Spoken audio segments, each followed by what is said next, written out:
Mga ka-deliver, tuturo ko naman po sa inyo kung paano mag-adjust ng karburador para siya maging matipid.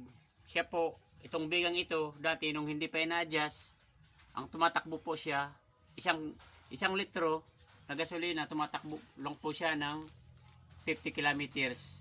Ngayon po, nung in-adjust ko dito sa needle niya, tapos may tatlong guhit po dito, isinagad ko po dito. Ngayon po, napakatipid niya po, super tipid niya po. Kinakargahan ko po siya ng 1 litro, tumatakbo na po siya ng 80 kilometer. Yun po, napakaganda. Madali lang naman po itong tanggalin. Tanggalin nyo lang po itong piston dito sa ibabaw.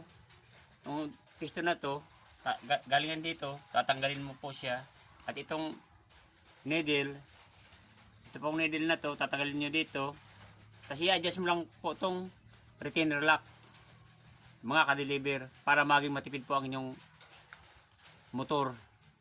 Ito lang po, isasagad nyo po dito sa taas. Kasi may tatlong guhit siya po, ito po. 1, 2, 3. Sasagad nyo po dito. Super tipid po. Like and share na lang po. Maraming salamat po.